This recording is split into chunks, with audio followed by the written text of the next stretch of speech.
When you look at some of the lowest Dow figures we've had since '97, and then other companies that are posting all-time lows, big companies, not just... But the Dow Jones goes up when unemployment goes up. Like, the country hurting are indicators to buy and stuff. Yeah. So it's like... It's not really an accurate measure of, like, how most people's lives are going. It's like if the Dow goes down... That just means who fucking can buy stock?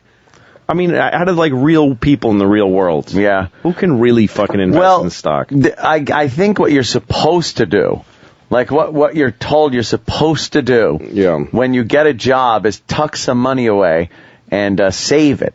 That's like phase one.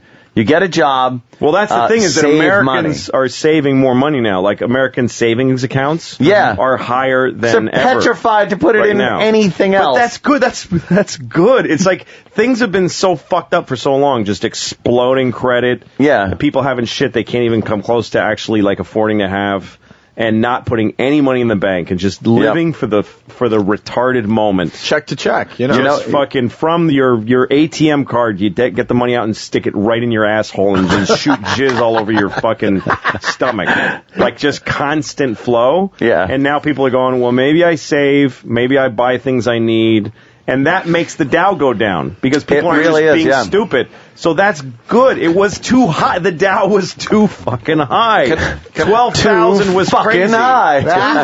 Fucking high. I was talking to my financial guy. Yeah. And he actually said, and I didn't want to hear this. He goes, well, you got that safe in your apartment. I would suggest you put money in it. I'm like, oh, that's good. That's what your buddy says at the bar, not your financial advisor. He's like, I would suggest you put a few dollars in that safe. Yeah. How they get that? No, you're hearing stuff you never heard before. That person. Yeah. Right. That talking head with the number scrolling under it that you always turn the sound off on. Yeah. Turn it up and it's just a woman saying, and then melt the gold and make a calf unto your God. And carry the calf around and kill a virgin. This is the new recommendation from, Merrill Lynch. Yeah, I've never... Turn up the volume and say, bury your money in the backyard. Yeah, exactly. You've never needed a Diamonds are an smelter. Excellently portable way to escape the country. So true, man. Swallow the diamonds inside of a condom. It really has gotten to the point where,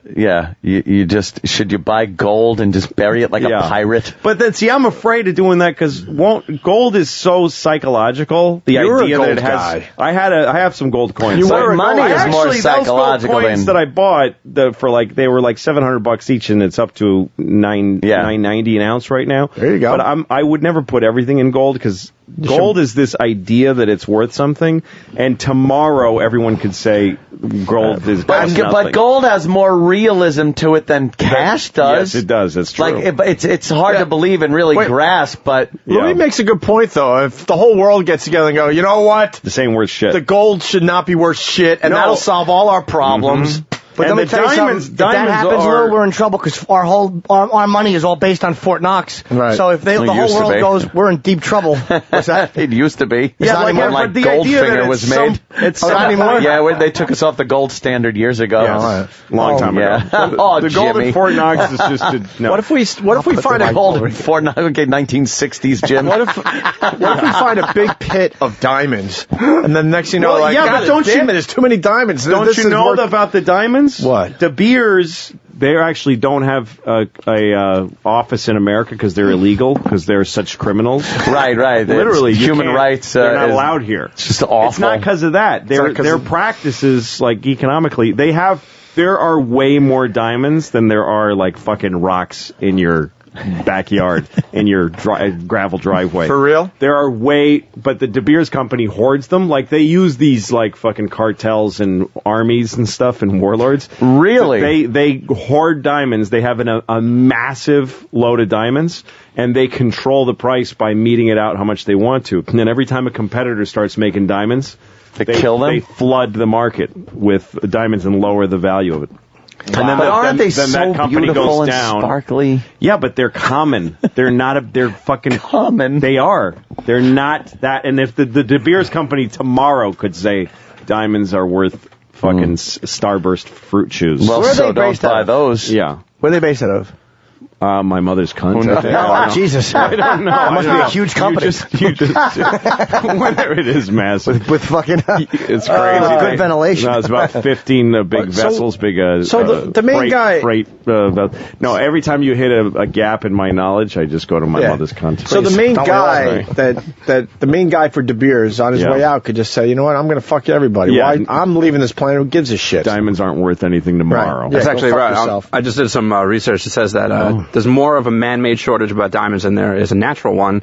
The distribution of the number of diamonds put on the market each year is very regulated, and there are enough diamonds to give each man, woman, and child in the U.S. a whole cupful. Yes. A whole cupful? A cup full of diamonds. Wow, in the two morning. countries, one cup. Three of those ribs, you. What the fuck? I didn't know that. I thought that was I saw it on 60 Minutes. It's kind of like OPEC. So, they take the oil and say, well, we're just not going to pump as much out. Except for oil is a resource that's used by the supply and demand, my billions friend. of Supply gallons. and demand. Yeah. Diamonds. If you are... They're a girl's best friend, I hear. Oh. Yeah, because girls are cunts and they don't care who dies for their fucking sparkles. Yes. That's actually too long for the slogan, but I like it. I like that. That's a little slug line. That's nice. That's De Beers. Yeah, Tiffany. Tiffany should use that one. Tiffany's.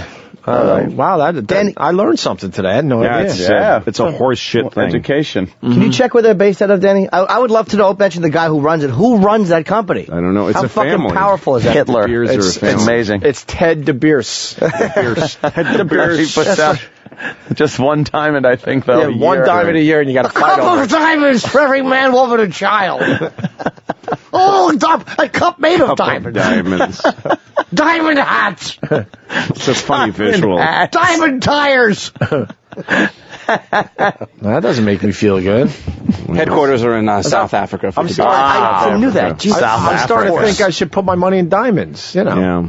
No, you can't. There's nothing safe. There's nothing. Money isn't a thing. Right. Grow a garden. That's all you can financial really do. advisor shouldn't so say you can have food. Put it in your safe, though. Yeah, I was hoping that he could figure something a little better than that. No, I was watching one of those financial shows, and they're all talking this round table. Yeah, and they're going, "Well, this is," and they're just knocking down everything. Oh, how about GE? Not so good. Like, they just keep knocking them all down. Could take a while. Finally, the guy goes to the big expert. What's the thing then? And the guy goes, "Stick some cash in your mattress."